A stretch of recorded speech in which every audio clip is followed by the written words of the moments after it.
I'm Joshua Parker, known as DJ Parker, and this is Unique Beatz Studio. You're here for another Parker radio show.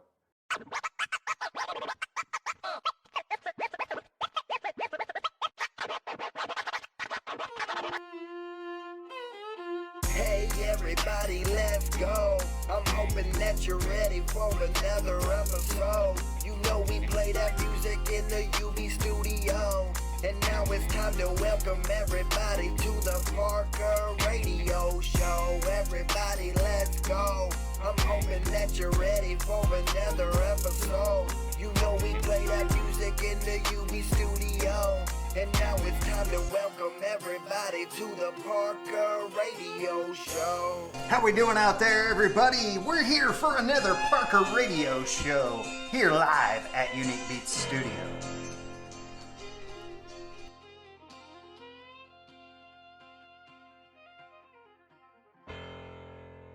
With special thanks to our nation's finest, thank you for your service.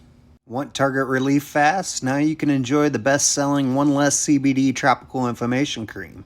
Get yours for free, plus shipping. Limited time offer. Go to www.onelesscbd.com/UB radio. Welcome back to another episode of the Parker Radio Show. It is September 15th. And I want to say thank you all for your continued support. If you're sending in submissions, please send those to our email address at uniquebeats03@gmail.com, along with your EPK, cover photos, album photos, pictures of yourself. That way we can go in, take a look, and see if you're fit for our show. We have an amazing artist hailing all the way from Texas. She's a singer-songwriter performing artist. Her music celebrates her West Texas heritage and embodies her love of country music, past and present. She was born in Abilene, where she spent her early childhood singing in church. When she was 8, family tragedy placed her in the foster care system. The highlight of those years was the gift of a guitar, which she received on her 11th birthday, which she spent every free moment with thereafter, teaching herself to pick and play. At 14, found a forever family with her custodial guardians, Billy and Rebecca, and moved to her new home in Cross Plains, Texas. There she often sang the national anthem at high school sports events, acoustically, in local venues. Upon graduation, she formed her own band and began playing honky-tonks, bars, and festivals throughout the state. Her band has opened for William Clark Green, Terry Clark, Eli Young Band, Wade Bowen, Randall King, Clay Walker, Aaron Watson, and more. In her first 22 months as a Texas recording artist, she released 5 charting singles, 4 of which were #1 Texas radio hits, and 1 of which set a record in the first week of charting play. As a popular DJ put it, has literally blown into the Texas music scene and taken it by storm. Wine Won't Work was the first song from her debut EP to be released as a single. It set Texas radio records as the first debut single by a female artist ever to chart at #1. Her next single, Showing Off, a duet with Sundance Head, soared to #1, charting as did her third single, The Cowboy He Will Be. Current single, Stuck, a Dean Dillon original, has yet another record for her as a Texas regional radio reports highest charting single ever upon week 1 of our release. She is married to her high school sweetheart Blake, and together they are following their dreams and raising their young family in a small North Texas town. She is an on-stage advocate for foster children everywhere. Through her music, she hopes to encourage those following her to pursue their every aspiration as she has, whether it be bright lights or white picket fences or both. Let's give a big warm welcome to Ariel Hutchinson singing Stuck here on the Parker Radio Show, powered by Unique Beats.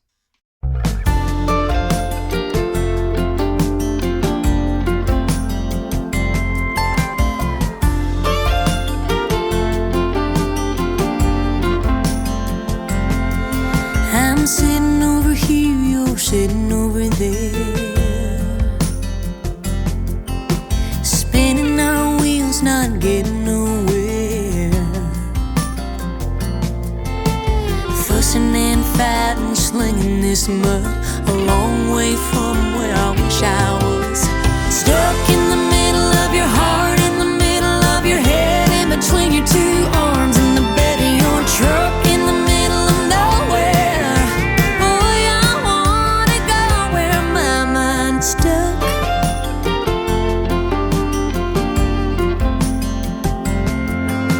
A big old field needs a big old moon.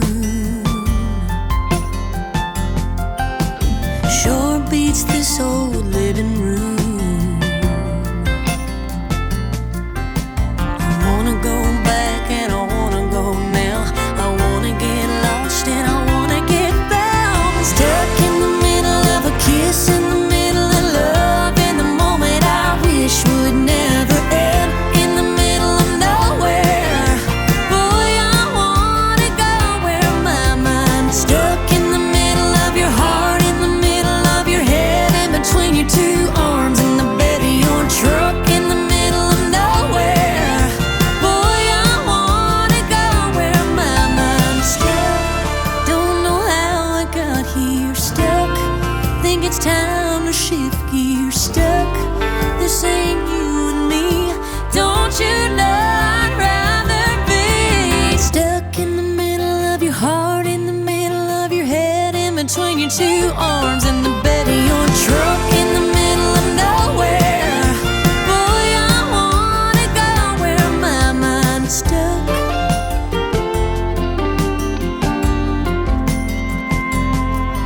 I'm sitting over here, you're sitting over there, stuck.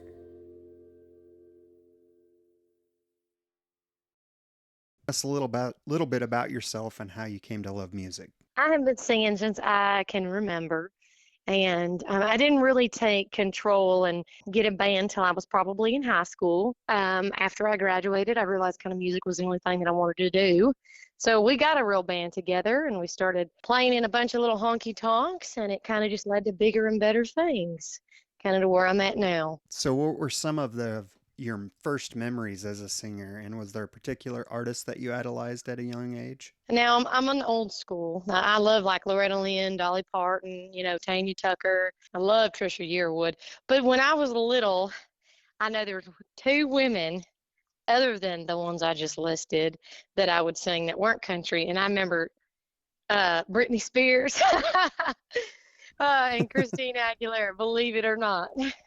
So, from that age until now, how has your influences in music changed, and who are your major influences currently? They really haven't changed much. I still idolize those same women.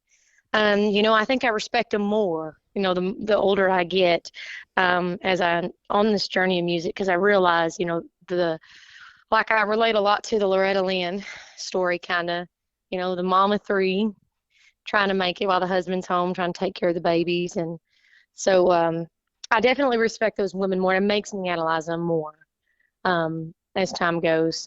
So since the beginning of your music career, what kind of training have you been through to get to where you are now?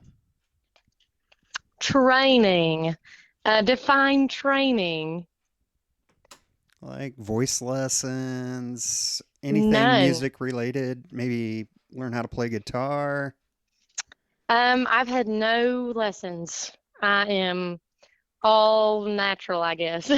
So you're I've all never had self-taught. all self-taught. Yep, So has your family always encouraged you to pursue a career in the music industry? absolutely. Oh yeah, they've been some of my biggest supporters, my biggest critics, but my biggest supporters too. So absolutely, from the time they knew that I could sing, it's always kind of been getting on a stage and So let's talk a little bit about performing. How would you describe your onstage personality? Lord, I'm a little bit all over the place. A lot of energy. I loved everything. I love everything to be amped up and just kind of hit it hard. I'm all over the stage. I would describe it. It's really upbeat and it's fun. So we like to add in some songs that you'd never expect and never expect me to sing. It's always I always throw people for a loop. Always. It's always a surprise. Okay, so when you're performing, do you do a lot of covers or do you do just originals? No, I do both. I do my originals and I add in some covers. So, what are some of your most memorable performances and what made them so memorable? I would say some of my most memorable performance. That there was one when I opened for Eli Young Band. It was in front of thousands, and I think that was actually the first time I'd performed in front of like thousands. And I just remember we didn't have full band that evening, and I had a new guitarist that just jumped in and started playing 3 days before. So he hadn't learned the whole set, and it was kind of a, time crunch. But luckily, I had my lead player there, and it was before we got in-ears, before we really even knew what those were. And there was 3 wedges out on that stage, and we walked out, and I mean, they were screaming. And it was the best feeling in the world. I mean, I couldn't hear myself. The crowd was so loud. It just made me, it was kind of one of those things where you know that you're meant to be there. It's so much to take in at once. But when you take it all in and the crowd is singing every song and, having a good time, and the feeling is just unbelievable. I had to say that would be one of my, most memorable performances. So, would you rather perform in front of a big crowd or in a smaller, more intimate setting? Oh gosh, big crowd all the way. Intimate settings are definitely more intimidating. So, I want to talk a little bit about your current single, Stuck. Tell us a little bit about that. Give us some back history. So, Stuck was wrote a long time ago. I might be so wrong on this, but I think it's like was wrote in the 1970s, maybe 1980s. I could be way wrong, way wrong. But I know it hasn't been recorded in years, and it's a Dean Dillon song. Bonnie Pine was a co-write, and Casey Beathard, I believe, as well. They wrote this song a long time ago, and it hadn't ever been recorded. Well, we kind of got in, contact with Dean, and he sent this song over, and I loved the song. I couldn't understand why nobody recorded it, and so we got in the studio and a few months later and got it recorded and came out, and my gosh, it debuted at number 48. I believe that was the highest debut for a Texas country female artist ever. I believe it broke a record, and it's crazy. It's been crazy. That is so awesome. Congratulations. Thank you. Thank you. So, if you could perform anywhere with anyone, where would you perform and who would you want to perform with the most? The one place I think, well, I don't know. That's a hard one. I have a dream of performing at a certain place. I've never really dreamt of performing with anybody, but I've always had a place that I've always wanted to perform. That would be in a children's hospital. It's kind of a dream, is to go perform for a bunch of children in a children's hospital, because I've seen, I got a cousin who's grew up in one basically, and has seen how down it, and how much kids love music. So that's honestly been a bucket list. A bucket list. I think that's better than being on any stage. That's so awesome because I interview so many artists in the last few years, and a lot of these artists are saying the Grand Ole Opry. To hear what you're saying here and you would like to play in a hospital for children, that's just so great. Thank you. Besides music, what are some of your favorite pastime activities? Maybe some hobbies or interests that you enjoy doing? I kind of started having kids young, so I didn't really take to hobbies, or, singing's always kind of just been what I've done. I love to run track. I love to run and work out. That's always been a big one. And I coached a 6th-grade girl basketball team for about 5-6 years. That's really all I've done other than being a mom and singing. Give me 3 words that would describe your onstage personality and why. Upbeat, hillbilly, and and fun. Oh, and why? Okay. No, so like I was saying earlier, I like everything to kind of just to move and, always be upbeat and everybody having fun on their feet. Hillbilly, because I'm country. I'm a redneck. I guess not every country singer is a hillbilly, but I feel like I am.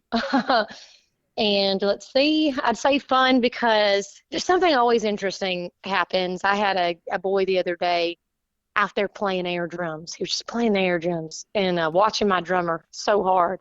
And I remember being that kid standing at the front of the stage, big artist, and thinking, man, I want to be up there.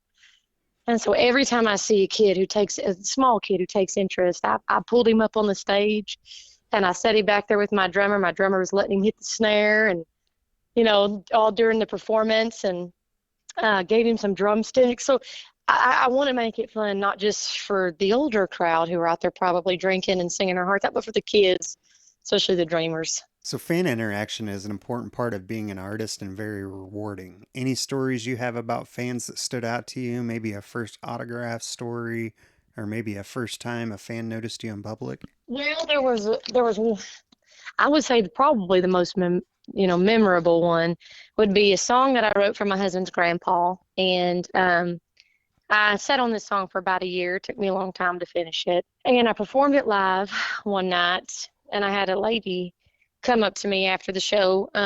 She took a picture of me, and she just starts crying, and she said, this song reminds me so much of my grandfather. She said, you'll never understand how much I appreciate that song.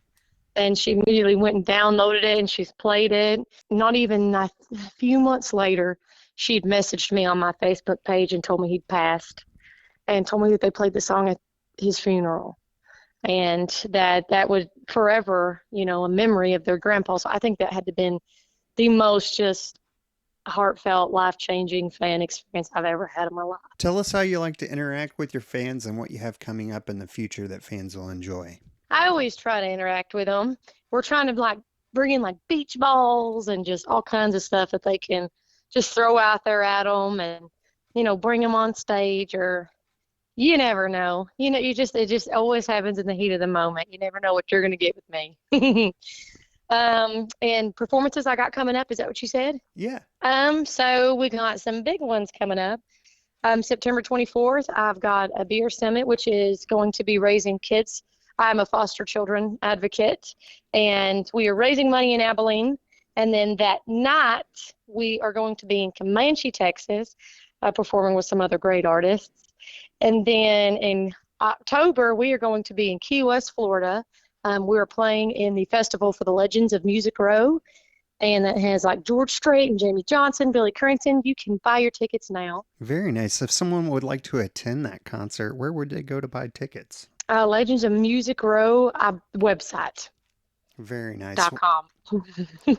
Well, I want to thank you so much, Ariel, for taking time out to do this interview with us here on the Unique Beats Radio. You're a great new addition to our lineup of artists, and we're honored to air your new single, Stuck, here on the Parker Radio Show. You can find out more about Ariel Hutchins music for all of her updates, concerts, and events. And again, thank you. Thank you for having me.